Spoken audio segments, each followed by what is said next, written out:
Recession. It's the word everyone in finance fears. Since the Great Recession of 2008, the United States has been largely immune from these economic downturns. Outside of the massive drawdown we saw in March of 2020 due to a black swan pandemic, the US economy has enjoyed a golden era of unbelievable returns with little to no trouble. Since 2010, the S&P 500 had a total return of 357%. Those lucky enough to have invested during this golden period have seen their portfolios grow well past expert assessments. Today though, trouble in paradise, a paradigm shift in markets that is making everyone, including JP Morgan, panic. In the last 12 years, investors have had essentially no worries during the epic post-recession bull run. Drawdowns were rare, and when they happened, buying the dip was an extremely profitable strategy. Since 2010, there have been only 3 drawdowns surpassing 15% in the S&P, and each time they happened, the market quickly recovered to new all-time highs. So given these facts, you have to ask, why is everyone so worried about a recession when the current drawdown is nothing special, at least number-wise? In the past, similar situations have always resulted in a quick recovery.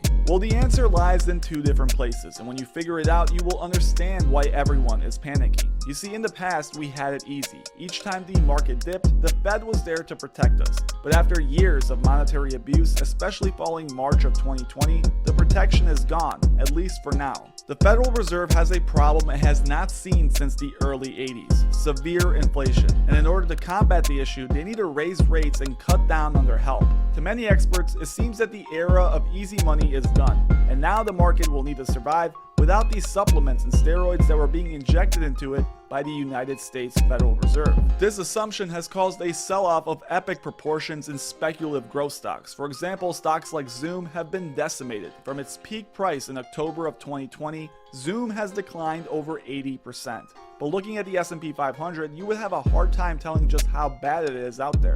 Plenty of retail favorites are now a fifth of what they were in 2020, yet the S&P is down only 14%. So what is going on? If there truly is a market implosion occurring, why does this single most important index seem to be holding up okay? If we are truly headed towards a recession, where is the epic drawdown? In 2008, we saw the SPY decline by approximately 50%.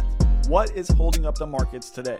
The answer to that question is found at the very top of the rankings. To many experts, Apple is holding up a market that seems to be in shambles. Its stock, while down over 14% from its peak, is the single entity preventing an index spiral of epic proportions. If Apple goes, so does the market, and while its recent earnings call was received well by most analysts, there is increasing concerns about the legitimacy of its report. According to a tweet by Meet Kevin, Apple executives were asked 3 times in the last earnings report to answer how demand from consumers is changing. Apple dodged the question all 3 times. This is indicative of how the rest of the market is behaving as well. Executives can only hide the pain for so long before changing consumer behavior becomes apparent and the real pain begins. It's also why even big banks like JP Morgan are predicting a recession. One that won't happen overnight but will likely unfold like a slow-moving train wreck. Take a listen to Michael Farrelly, chief U.S. economist at JP Morgan, explain just this. His comments should serve as a warning to all investors. Bring in JP Morgan chief U.S. economist Michael Farrelly. Farrelly and Santoli. I'll start with you, Michael Farrelly, which is, it's hard to imagine that we're having conversations about a recession when we're adding in a tight jobs market more than 400,000 jobs and an unemployment rate at 3.6%. So how do you square that? So I think the recession, at least as I understand it, the recession narrative or discussion is really about perhaps next year, not about next quarter. I think most people recognize that the momentum in the economy right now is pretty favorable. As you mentioned, the jobs number looking very timely and looking very strong. But as we see these financial conditions tighten, many of what you just talked about, stocks down, rates up, dollar way up, over time, if this continues, then you set yourself up for a scenario where maybe, a few quarters down the line, recession becomes more of a possibility.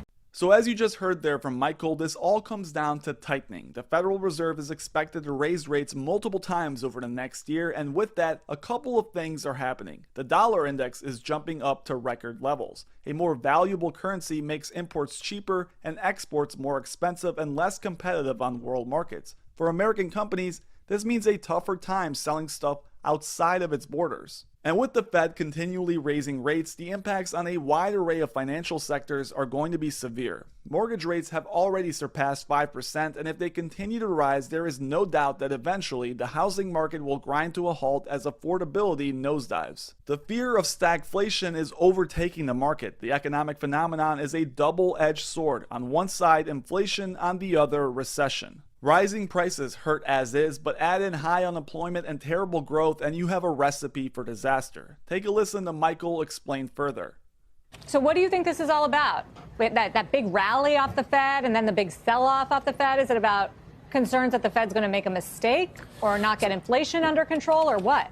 Yeah, the reaction seems a little bit sclerotic. I do think perhaps Powell maybe misspoke or was a little too firm in ruling out 75 basis points on Wednesday, and maybe some people read that as not being committed enough to the inflation fight. But I think that's a misreading. I think they'll do what they have to do. But there may have been, some words I suppose he would have chosen differently. But the reaction has been a bit odd. But I would say on net, the fact that rates are generally up and the dollar is up is probably the kind of reaction they want. I mean, eventually, they're not just doing this for the sake, for the fun of it. They actually want to tighten financial conditions and slow down the pace of spending growth in the economy.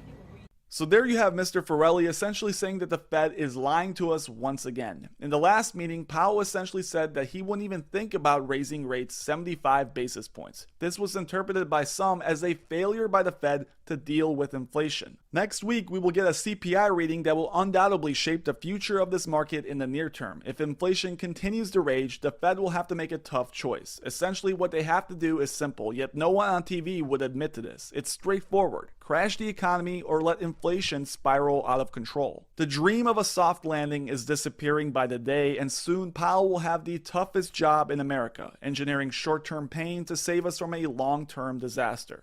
Thank you guys for watching. As always, please make sure you hit that like and subscribe button if you enjoyed it.